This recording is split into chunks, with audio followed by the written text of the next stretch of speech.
The great hall of Varus Prime stretched upward for what seemed like miles, its crystalline walls catching and scattering light from 100 different suns.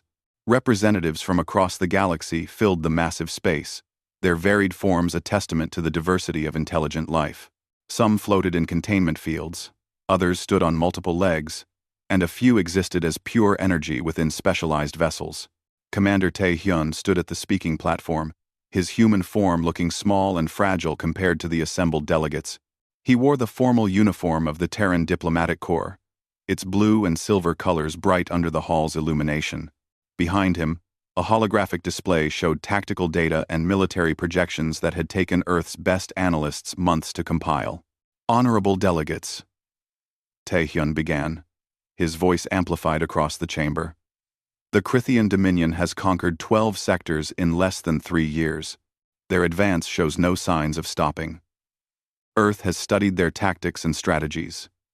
We have developed countermeasures. We offer our military forces to aid in the defense of free worlds." A ripple of sound moved through the assembly. It started as scattered clicks and whistles from various species, then grew into something unmistakable. Laughter. The delegates were laughing at him. Chancellor Vix of the Pelleran Federation rose from his seat. The Pelleran stood nearly 8 feet tall, his body covered in smooth, iridescent scales that shifted colors with his emotions. Right now, those scales showed amusement in shades of bright orange and yellow. "Commander Tae-hyun," Vix said, his voice dripping with condescension, "we appreciate Earth's enthusiasm. Truly, we do. But humanity has been traveling between stars for only 2 centuries. 2 centuries. My people have been spacefaring for 15,000 years. The Crithians are equipped with plasma weaponry, genetic enhancements, and shield technology that can withstand sustained orbital bombardment. And you propose to fight them with what? Bullets and missiles?" More laughter echoed through the hall. Tae-hyun's jaw tightened, but he maintained his composure. Ambassador Korra of the Luxon Collective spoke next. The Luxon were beings of living crystal, their bodies refracting light in mesmerizing patterns. Korra's form pulsed with what Tae-hyun had learned to recognize as skepticism. "Humans lack natural defenses," Korra stated, her voice like wind chimes. "You have no armor plating, no enhanced musculature, no telepathic coordination. Your soldiers die from injuries that our warriors would consider minor inconveniences. The Crithian war breeds are 9 feet tall, with reflexes 3 times faster than your own. How exactly do you propose to compete?" Tae-hyun pulled up a new display showing human military history, images of ancient battles, world wars, and conflicts spanning thousands of years appeared above the assembly. "We have been at war for our entire history," he said quietly. "Not just with external threats, but with each other. Humans have fought in every terrain, every climate, every possible condition. We have developed tactics and strategies that focus on adaptation, innovation, and the efficient use of limited resources against superior forces." The laughter had died down, but the skepticism remained palpable. A delegate from the Thorian Confederacy spoke up. The Thorians were massive beings, 7 feet tall with natural exoskeletons that made them formidable warriors. "You speak of fighting each other," the Thorian delegate rumbled. "That is not something to be proud of. Civilized species resolve conflicts through diplomacy and reason. That you have spent millennia killing your own kind only proves you are a barbaric race, not a capable one." Tae-hyun felt frustration building in his chest, but he forced himself to remain calm. "With respect, delegate, the ability to wage war effectively is precisely what is needed right now. The Crithians are not interested in diplomacy. They respect only strength and determination." Chancellor Vix waved a scaled hand dismissively. "The Council has access to the finest military forces in the galaxy. The Thorian Guard, the Pelleran Fleet, the Luxon Defense Matrix. These are forces that have maintained peace for centuries.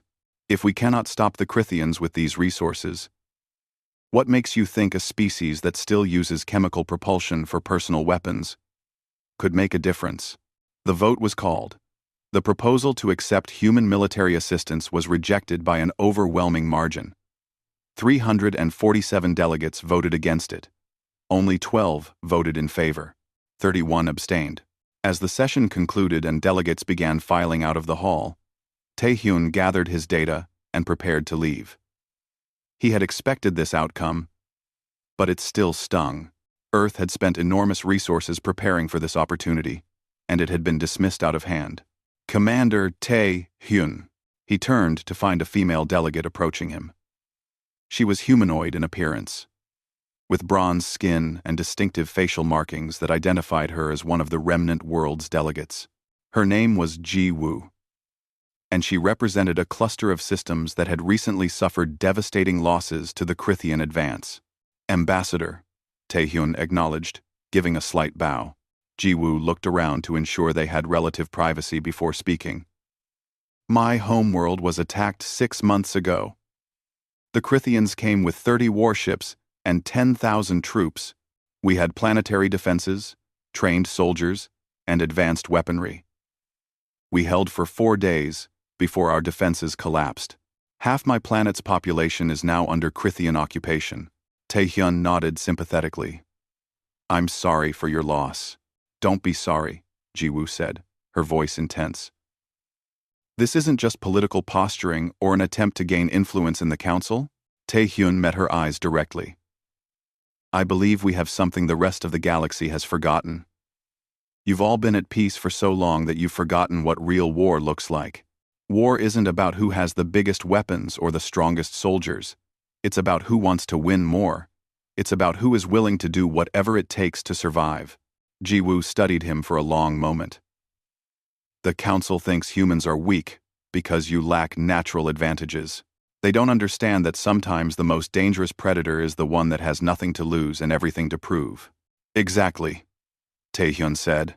Then I hope you get your chance, Ji-woo told him. Because if the Krithians aren't stopped soon, there won't be a galaxy left to save.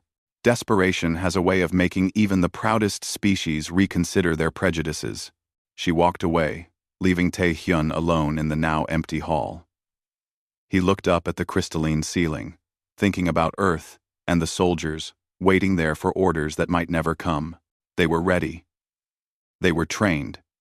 They knew what they were capable of. The galaxy would learn eventually. He just hoped it wouldn't be too late when they did. 6 months passed like sand through an hourglass, and with each grain that fell, another star system went dark. The Krithian Dominion moved through the outer rim like a storm, relentless and unstoppable. 3 more systems fell under their control, their populations either fleeing or submitting to occupation. The worst blow came when Kalaris fell. The fortress world had been considered impossible to conquer. Its orbital defense platforms could destroy entire fleets, and its surface was defended by the legendary Thorian Guard, warriors bred and trained for combat across multiple generations. Military strategists across the galaxy had calculated that Kalaris could hold out for months, maybe years, giving the Allied forces time to regroup and counterattack. It fell in 6 days. The news reached the Galactic Council like a physical blow. Chancellor Vix stood before the emergency assembly, his scales now showing colors of distress, muddy browns and grays that spoke of fear and uncertainty. The Thorian Guard fought with honor and courage, he reported, his voice lacking its usual confidence. But the Krithian war breeds are unlike anything we anticipated. They absorbed losses that would have broken any normal force and kept advancing. Their coordination is perfect, their equipment superior, and their determination absolute. By the time evacuation shuttles could reach orbit, 70% of Kalaris's population was already captured. The hall fell silent. If Kalaris could fall so quickly, nowhere was safe. Meanwhile, on Earth, in the sprawling Seoul military complex, Lieutenant Dae-jung watched his soldiers run through training exercises. The complex covered hundreds of acres, with facilities designed to simulate combat in every possible environment. Today, his troops were practicing in a variable gravity chamber, learning to fight in conditions they might encounter on alien worlds. Move! Move! Move! Dae-jung shouted, as a squad sprinted across uneven terrain while the gravity shifted randomly around them. Some soldiers stumbled, but they recovered quickly, adapting to the changing conditions. Captain Minji approached, her boots crunching on the observation deck's metal grating. She carried a data pad with the latest intelligence reports from the front lines. "Another system fell yesterday," she said without preamble. "The Peleran colony of Hectus Prime. The defense lasted 3 days this time." Dae-jung watched his soldiers complete their exercise before responding. 3 days. That's actually worse than Kelaris. They're getting faster. Or the defenders are getting more demoralized, Minji suggested. She gestured at the troops below. "Do you think we'll ever actually get to use all this training? Or are we just putting on a show for the politicians?" Dae-jung turned to look at her. Minji was one of his best officers, sharp-minded and brutally honest. She had been asking variations of this question for weeks now. "The galaxy is losing," he said simply. "If there's anything left to defend by then," Minji muttered. The emergency session of the Galactic Council stretched into its 3rd day.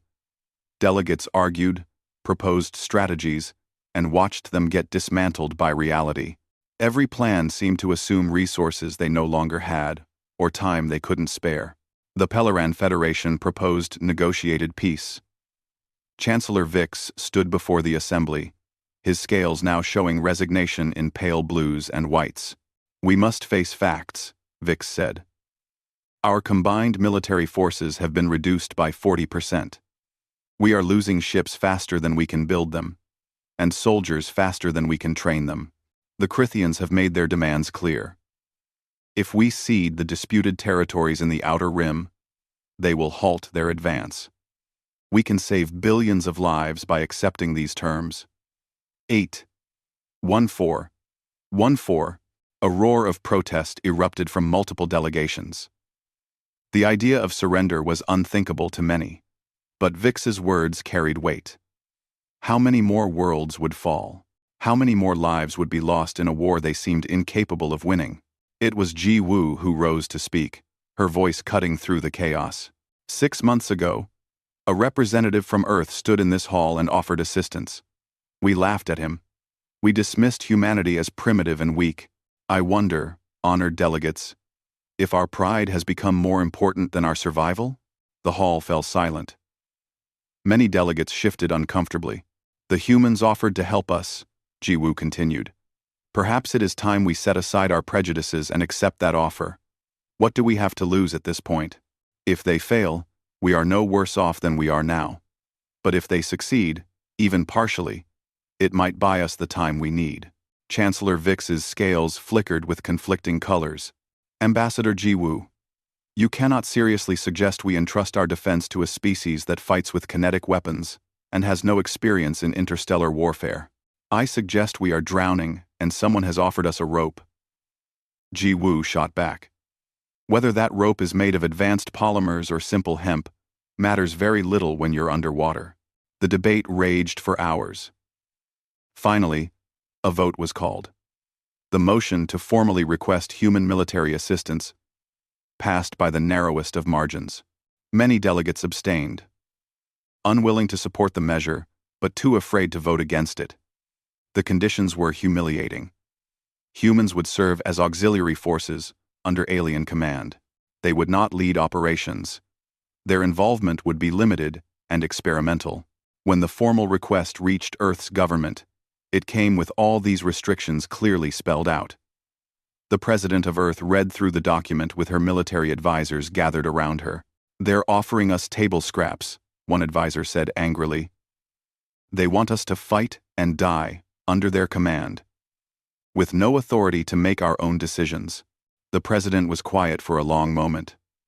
"They're afraid," she finally said. "Afraid of losing, afraid of us, afraid of admitting they need help. But they're asking anyway. That means they're desperate enough to set aside their pride, at least partially." She signed the document. Commander Taehyun returned to Varus Prime, this time accompanied by military commanders and strategic planners. The council received them with barely concealed reluctance. Chancellor Vix explained their first assignment as if he were doing them a favor. There is a mining colony called Talvas IV in the projected path of the next Crithian advance. We need to delay the enemy there, while civilian populations from surrounding systems evacuate. You will be given a standard defensive allocation and expected to hold for as long as possible. Tae-hyun studied the tactical display of Talvas IV. It was a harsh world, primarily underground mining operations with limited surface infrastructure. The terrain was rough, with deep canyons and vast cave networks. "How long do you expect us to hold?" he asked. Vix's scales showed uncomfortable colors. "Intelligence suggests the Crithians will arrive in force. A full invasion fleet. Previous colonies in similar situations held for approximately 18 to 30 hours before being overrun." "I see," Tae-hyun said. "And you're assigning this position to us as a test. It is a vital strategic position," Vix said, though his tone suggested he didn't believe that himself. Tae-hyun smiled slightly. "We'll hold." "For how long?" Vix asked. "As long as it takes," Tae-hyun replied. Back at the Seoul military complex, Dae-jung received his orders. The 1st Terran Expeditionary Force would deploy to Talvas IV immediately. 5,000 soldiers, 12 gunships, and supplies for an extended engagement. Minji found him in his office, reviewing maps of the colony. "We're really doing this," she said. "We're really doing this," Dae-jung confirmed. "The council expects us to fail." "I know." "Good," Minji said, a fierce smile crossing her face. "I've always enjoyed proving people wrong." The transport ships launched from Earth 3 days later, carrying humanity's first military force into an interstellar war. The soldiers aboard knew they were heading into a battle that the galaxy's finest forces had repeatedly lost. They knew they were considered expendable, a desperate gamble by a council with no better options. They went anyway. The 1st Terran Expeditionary Force arrived at Talvas IV, under a sky that burned orange from the planet's distant red sun. The transport ships descended through thin atmosphere, their hulls glowing from friction as they made for the colony's landing zones. Through the viewports, the soldiers could see a harsh landscape of rust-colored rock, deep canyons, and the scattered industrial structures of the mining operation. Lieutenant Dae-jung was the first to set foot on alien soil. The gravity was slightly higher than Earth standard, making his gear feel heavier. The air was breathable, but tasted of metal and dust. Around him, his soldiers disembarked in organized units, each person knowing their role and moving with practiced efficiency. Captain Minji coordinated the unloading of supplies and equipment. Weapons, ammunition, medical supplies, communications gear, and dozens of other necessities that would determine whether they lived or died in the coming days. The human force looked tiny compared to the vast empty spaces around the colony. But they moved with purpose and discipline. The remaining alien defenders watched the humans with expressions ranging from curiosity to outright contempt. There were about 2,000 Peleran security forces, their iridescent scales dulled by dust and exhaustion. A smaller contingent of Luxon volunteers stood nearby, their crystalline bodies catching and reflecting the orange sunlight in strange patterns. They had been fighting the Crithians for months and had learned to expect defeat. A Peleran officer approached Dae-jung. His scales showed colors of skepticism and barely hidden disdain. "You are the human commander?" the Peleran asked, his accent making the words sound strange. "Lieutenant Dae-jung, yes. I am Captain Vex. I command the remaining defense force here. I must tell you, the Crithians will arrive soon with overwhelming numbers. The smart thing would be to evacuate now while we still can." Dae-jung looked around the colony, noting the defensive positions, the layout of buildings, and particularly the entrances to the extensive mining tunnel network that honeycombed the ground beneath their feet. "How long until they arrive?" he asked. "Our scouts estimate 72 hours, perhaps less. Then we have time to prepare," Dae-jung said. Vex's scales flickered with confusion. "Prepare for what? There is no defense against what is coming." 15. Crithian warships. 3 full troop carriers. They will bombard us from orbit until nothing remains but rubble. Then send their war breeds to kill any survivors. Then we'll make sure there's something left to defend, Dae-jung replied calmly. The next 72 hours transformed Talvis 4. While the Pelaren and Luxon forces maintained traditional defensive positions around the main colony structures, the humans did something completely different. They dispersed. Small teams moved into the mining tunnels, setting up hidden positions deep underground. Others took positions in abandoned industrial complexes, in canyon passes, and in places that seemed strategically worthless. Minji oversaw the placement of thousands of mines and improvised explosive devices. The humans had brought basic materials and used whatever they could find in the colony to create additional weapons. Fuel tanks became massive bombs. Mining explosives were repurposed. Computer systems were hacked to allow remote detonation of various systems. We're turning the entire colony into a trap, Minji explained to a confused Luxon volunteer who asked what they were doing. When the Krithians come, they'll think they're fighting for a colony. They won't realize they're walking into a killing ground. Dae-jung established his command post in the Central Administrative Complex, a reinforced structure that had originally housed the colony's management. He studied maps and satellite imagery, marking potential landing zones, approach routes, and choke points. His officers gathered around, listening as he explained the plan. The Krithians fight like every battle is a formal duel, he said. They have superior technology and strength, so they expect to win through direct confrontation. We're not going to give them that.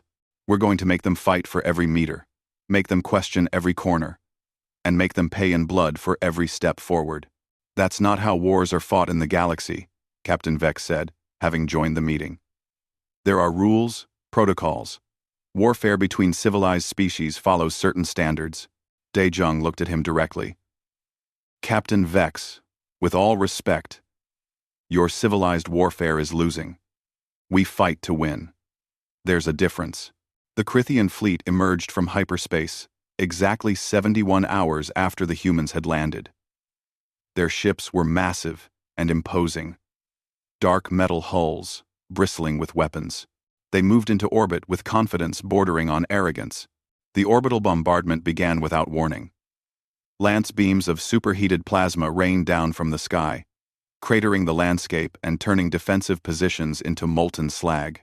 The Pelaren fortifications, carefully constructed according to military doctrine, were systematically destroyed. The Luxon defensive emplacements shattered like glass under the assault. Captain Vex ordered an immediate evacuation to the waiting shuttles. His forces began falling back, expecting the humans to do the same. Instead, Dae-jung ordered his troops to take shelter in the tunnels and hold position. They're staying? Vex asked in disbelief, watching from his evacuation shuttle as human soldiers disappeared underground instead of retreating. They're going to die down there. Or, we're going to survive where you think we can't, Minji said, standing at the shuttle's ramp. She had been coordinating with the alien forces but had no intention of leaving. You should go, Captain. This isn't going to be the kind of battle you're used to. The orbital bombardment lasted for 3 hours, turning the surface of Talvis 4 into a scorched nightmare. When it finally stopped, the Krithian drop pods began their descent. Dark shapes falling through the smoky atmosphere like deadly rain. The pods slammed into the ground and opened to release the Krithian war breeds. They were terrifying to behold. 9 feet tall, with bodies that seemed more machine than organic. Their skin was covered in natural armor plating that gleamed like polished metal. Each warrior carried plasma rifles and wore additional combat equipment that enhanced their already formidable abilities. The Krithian commander, a massive specimen even by their standards, surveyed the destroyed colony with satisfaction. According to their intelligence, this should have been defended by approximately 7,000 troops. The bombardment would have killed or demoralized most of them. The ground assault would be a simple mopping-up operation. They advanced in standard formation, confident and disciplined. The first units reached what had been the main street of the colony, now a debris-strewn wasteland. They saw no defenders, heard no resistance. Just eerie silence, broken only by the crunch of their footsteps on broken stone. Then the street exploded. Hidden charges detonated in sequence, tearing through the Krithian formation. Warriors who could survive small arms fire found themselves caught in blasts that shattered even their armored bodies. The survivors scrambled for cover, confused and suddenly wary. From concealed positions in ruined buildings, human soldiers opened fire. They didn't aim for body mass the way most species did. They aimed for joints, for gaps in armor, for the vulnerable points that every biological creature possessed. Armor-piercing rounds designed specifically for this enemy tore through weak points with devastating effect. The Crythians returned fire, their plasma weapons turning concrete and metal into molten slag. But when they fired at a position, the humans were already gone, moving through tunnels and passages to emerge somewhere else. It was like fighting ghosts. A Crythian squad leader bellowed orders, trying to organize his troops for a coordinated assault on one of the hidden human positions. A sniper's bullet caught him in the throat. The only exposed part of his body. He fell, and his squad scattered in confusion. This happened again and again across the colony. The Crythians would advance, take casualties, and find nothing to retaliate against. The humans refused to stand and fight. They hit and ran, ambushed and vanished, killing by inches instead of meeting the enemy head-on. Captain Min-ji led a team through the tunnel network, emerging behind a Crythian command post that had been established in one of the surviving structures. Her team moved with absolute silence, years of training making them nearly invisible. They planted explosives, hacked into Crythian communications, and vanished back underground before anyone knew they were there. When the command post exploded, it took the entire Crythian communications network offline. Units lost contact with each other, and with their ships in orbit. The organized invasion became scattered groups of warriors fighting an enemy they couldn't find. The battle raged for 16 brutal hours. The Crythians held numerous tactical advantages, but they couldn't bring those advantages to bear against an enemy that refused to be pinned down. Their superior strength meant nothing when their targets were hundreds of meters away. Their advanced shields were useless against traps and ambushes. Their coordination fell apart. Without reliable communications, human casualties mounted. Every soldier knew they might not survive the next engagement. They fought anyway, following plans that had been drilled into them until they could execute them in their sleep. When one soldier fell, another took their place.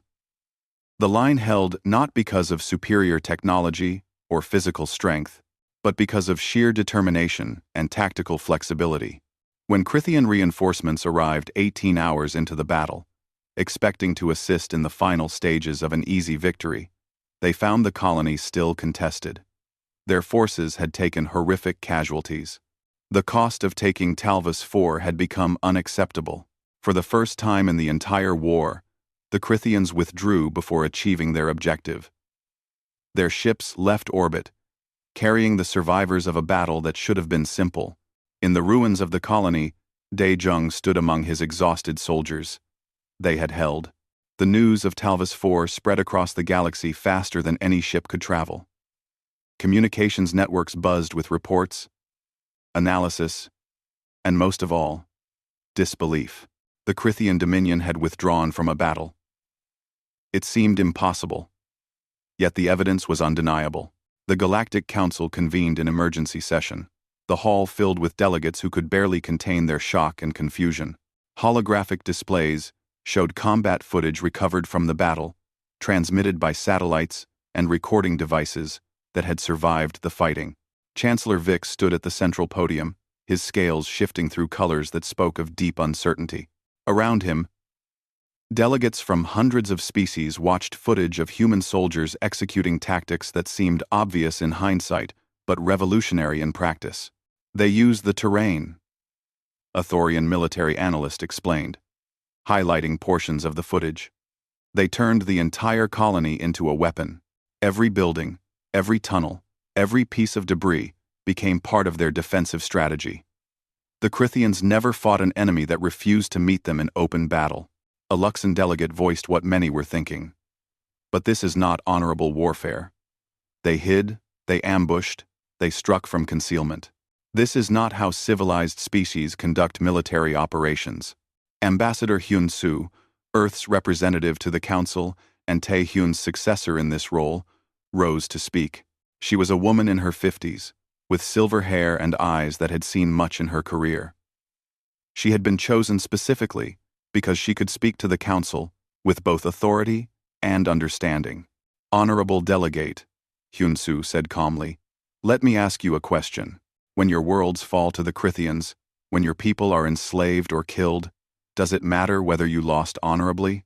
Does your pride feed the children who become orphans? Does it rebuild the cities that burn?" The Luxon delegate's crystalline form pulsed with agitation but offered no response. Hyun-soo continued. "Humans learned long ago that survival matters more than pride. We have a saying on Earth. The graveyard is full of people who had the right of way. In war and RP, being right means nothing if you're dead." She activated a presentation that detailed human military doctrine. The assembled delegates watched with growing fascination and horror as concepts like asymmetric warfare, guerrilla tactics, and acceptable losses were explained in detail. Acceptable losses? A delegate from the Maruvian collective asked, his voice rising.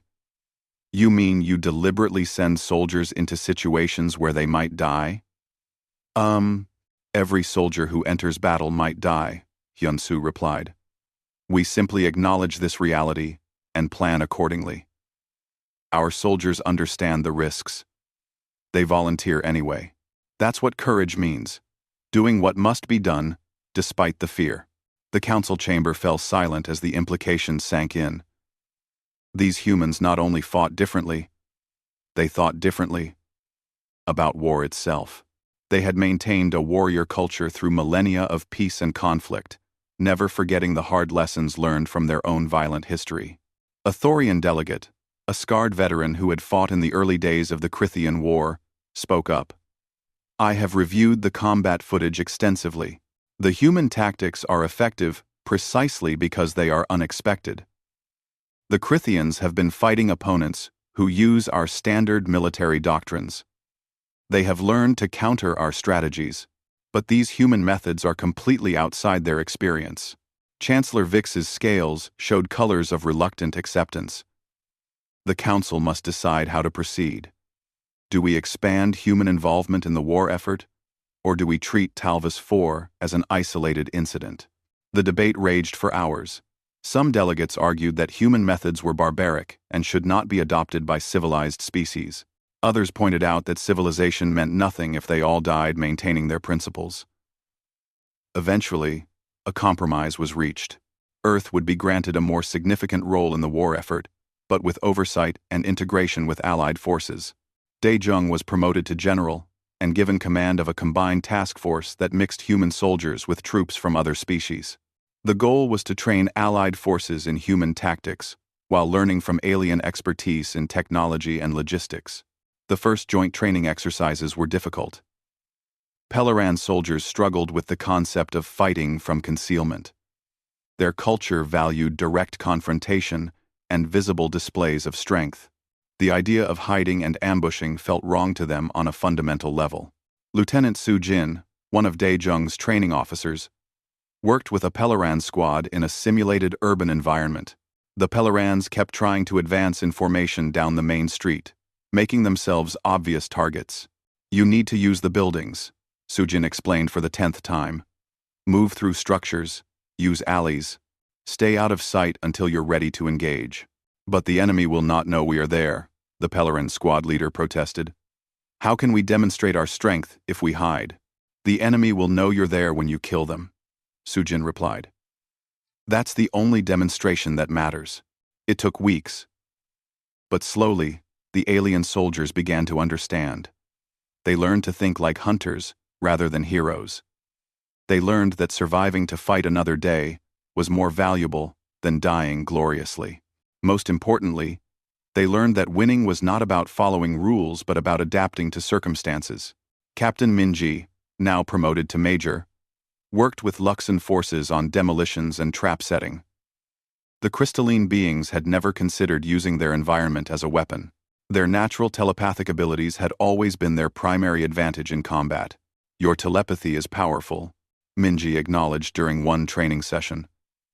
But the Crithians have learned to counter it. You need backup strategies. Ways to fight that don't rely on abilities they can neutralize. A young Luxan soldier, whose name translated roughly as Bright Star, asked a question that had been bothering many of the alien troops. Major Minji, humans seem to accept death more easily than we do. How do you reconcile this with your obvious desire to live? Minji considered her answer carefully. We don't accept death easily. We fear it just as much as anyone. But we've learned that some things are worth dying for. Our fellow soldiers, our families back home, the freedom of people we've never met. We choose to face our fear because the alternative is worse. Meanwhile, the Crithian Dominion was conducting its own analysis of the Talvis IV defeat. In the war room of their primary command vessel, High Commander Varric reviewed the battle reports with growing anger. Varric was considered one of the finest military minds in the Dominion, a warrior who had conquered 17 systems personally. His body bore the scars of 100 battles, and his reputation for tactical brilliance was well earned. The defeat at Talvis IV was an insult that demanded response. These humans, he growled, his voice like grinding stone. They fight without honor, without courage. They hide and strike from shadows like vermin. His second-in-command, a younger officer named Krell, ventured a careful observation. Commander, regardless of their methods, they were effective. Perhaps we should adapt our strategies to counter these tactics. Varric's eyes flashed with rage. Adapt? We are Crithian. We do not adapt to lesser species. We crush them through superior strength and discipline. The Talvis IV defeat was a fluke, nothing more. He ordered a new offensive, directing a massive force toward the fortress world of Kandris. This time, he would lead the assault personally. He would show the galaxy that Crithian might could not be stopped by cowardly tactics and desperate tricks. Prepare the fleet, Varric commanded. We will bring 40 warships and 10,000 warriors. I will challenge these humans to meet me in open battle. If they refuse, they will be branded as cowards across the galaxy. If they accept, I will personally crush their forces and prove that Talvis IV meant nothing. Back on Earth, in the military command center, Daejung received intelligence reports about Crithian fleet movements. They were gathering forces near Kandris, and all indications suggested a massive assault was imminent. General Tae-hyun, who had been promoted to oversee all human military operations in the war, studied the tactical displays with Daejung and Minji. This is it, Tae-hyun said quietly. Daejung nodded slowly. Varric is their best commander. He's leading this assault personally. He wants to erase the humiliation of Talvis IV. Then let's make sure he regrets that decision, Minji said, her voice hard with determination. The stage was set for the decisive battle. The galaxy watched and waited. Some hoped the humans would succeed again. Others expected the anomaly of Talvis IV to be corrected by Crithian might. All knew that what happened at Kandris would determine the course of the war. The Crithian armada emerged from hyperspace like a swarm of steel locusts, 40 warships strong, each one a testament to their empire's military might. At the center of the formation flew the command vessel where High Commander Varric stood watching the planet of Kandris grow larger in the view screen. His massive form radiated confidence and barely contained violence. Open a communication channel to the planet, Varric commanded. All frequencies. I want everyone to hear this. Across Kandris, across the Allied fleets, and throughout the Council's communication networks, Varric's voice boomed with challenge and contempt. Humans of Earth, he began, his words deliberately chosen to provoke. I am High Commander Varric of the Crithian Dominion. I have conquered 17 systems and never known defeat. Your victory at Talvis IV was achieved through cowardice and trickery. Now I offer you a chance to prove yourselves in honorable battle.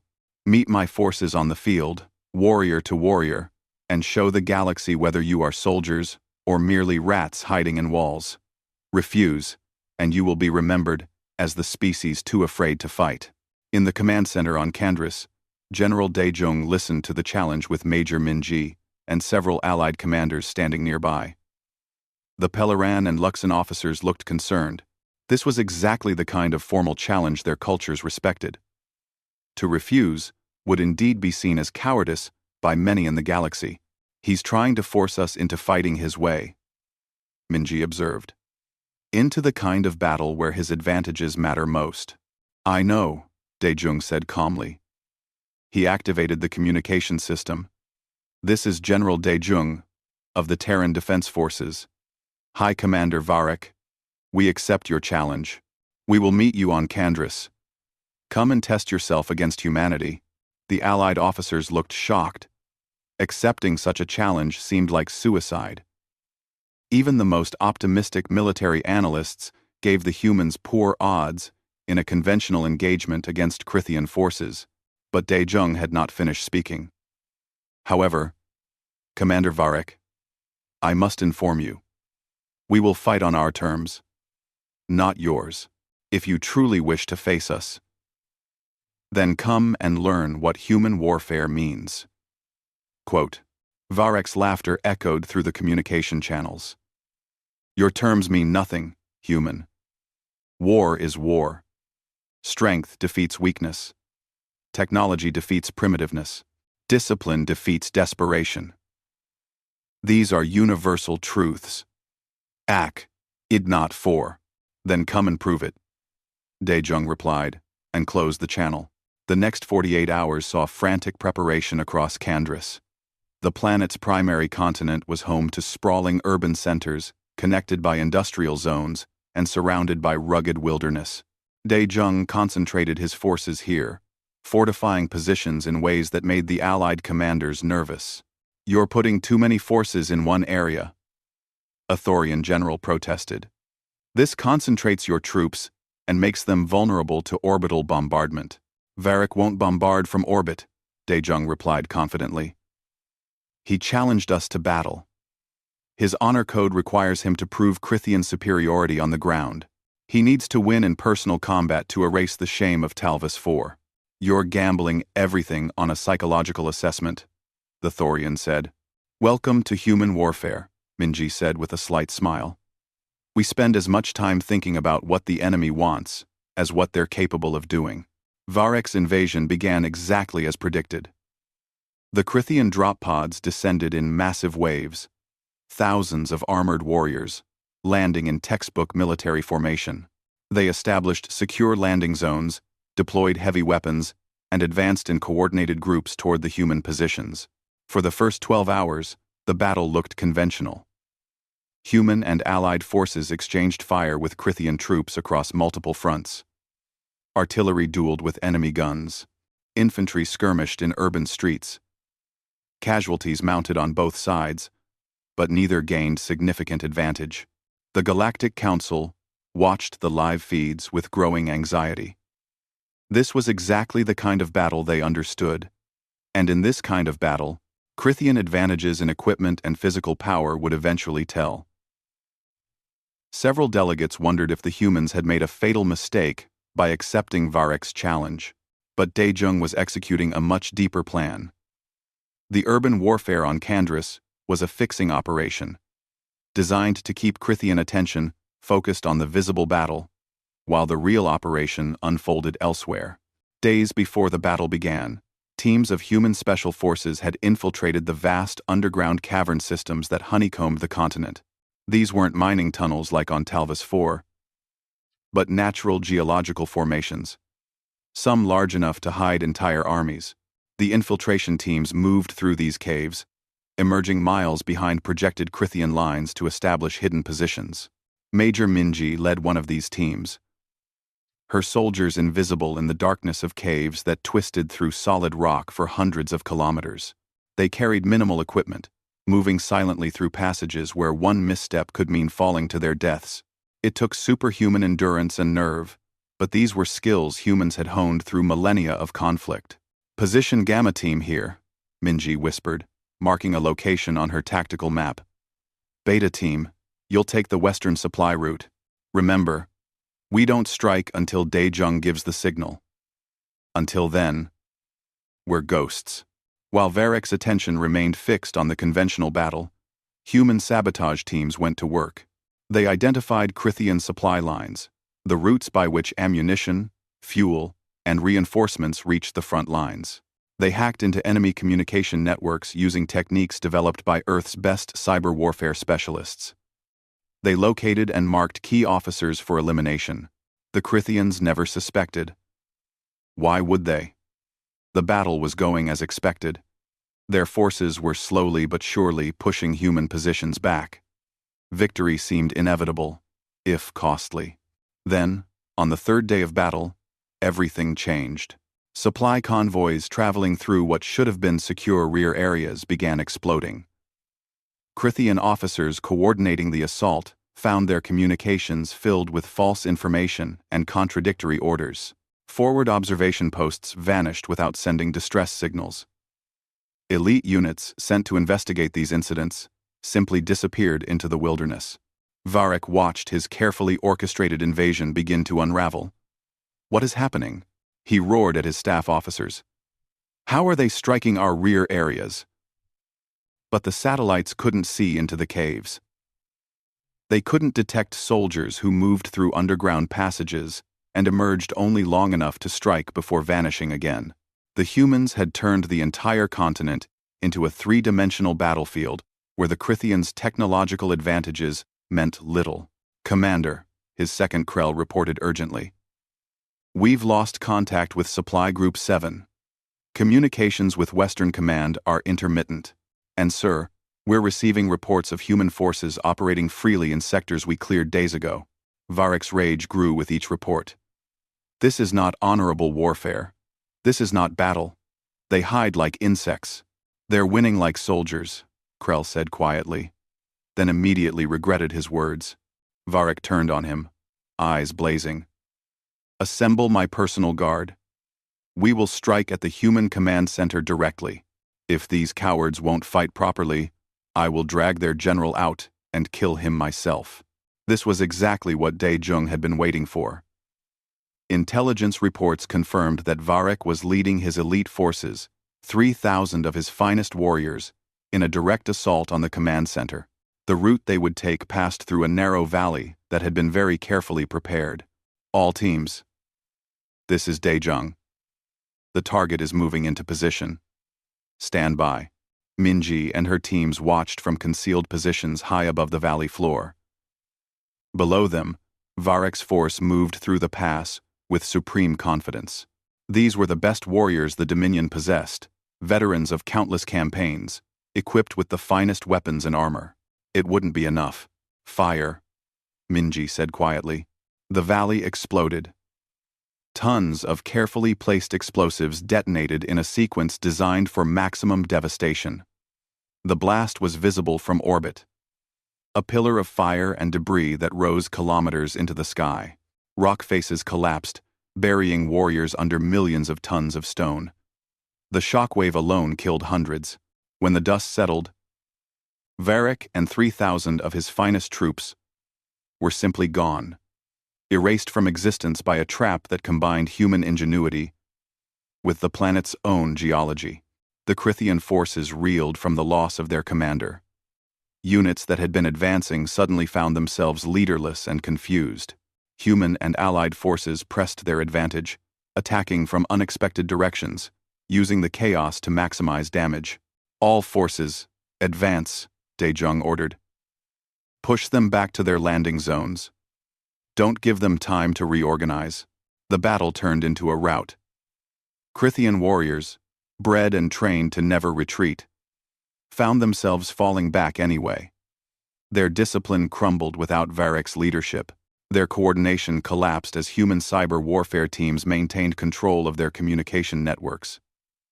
Their supply lines had been cut, leaving them without ammunition and reinforcements. By the time surviving Crithian forces reached their landing zones and evacuated to orbit, they had lost 60% of their invasion force. The ships that limped away from Kandris carried defeated warriors who had learned a harsh lesson about underestimating an enemy. In the council chamber, delegates watched the battle's conclusion in stunned silence. The Crithian Dominion, The unstoppable force that had conquered system after system had been routed, not just defeated but humiliated, their finest commander killed along with their best warriors. Chancellor Vix approached Ambassador Hyun-Soo slowly. His scales showed colors of deep respect, something he had never displayed to a human before. "Ambassador," Vix said formally, "on behalf of the Galactic Council, I must apologize. We were fools to laugh at your warnings. We allowed our pride to blind us to the truth. Humanity has reminded us of something we had forgotten. Survival requires not just the means to fight, but the will to do whatever is necessary to win." Hyun-Soo accepted the apology with grace. "Chancellor, we all make mistakes. What matters is learning from them. The galaxy is stronger now than it was before this war. You've remembered that peace must sometimes be defended with force, and we've learned that we're not alone in the universe." The war continued for another year, but the tide had turned. Inspired by human determination and trained in human tactics, the Allied forces began winning their own victories. The Crithian Dominion, forced to fight enemies that refused to accept defeat, found their advance halted and then reversed. The treaty ending the war was signed aboard a human vessel, a symbolic gesture that acknowledged Earth's role in the victory. Admiral Dae-jung, promoted again for his leadership at Kandris, stood at the signing ceremony with Minji at his side. As the Crithian representative affixed his mark to the treaty, officially ending hostilities, Dae-jung thought about the long journey that had brought them here. From being laughed at in the council chamber to standing as equals among the galactic powers, General Tae-hyun, observing from Earth via video link, allowed himself a small smile. He had warned them. They had laughed. Now they understood. Humanity had proven that strength came in many forms. Technology mattered, but so did adaptability. Physical power was valuable, but tactical thinking was more so. And most importantly, the will to survive and the courage to face impossible odds could overcome any advantage. The galaxy had learned, and in learning, they had been saved.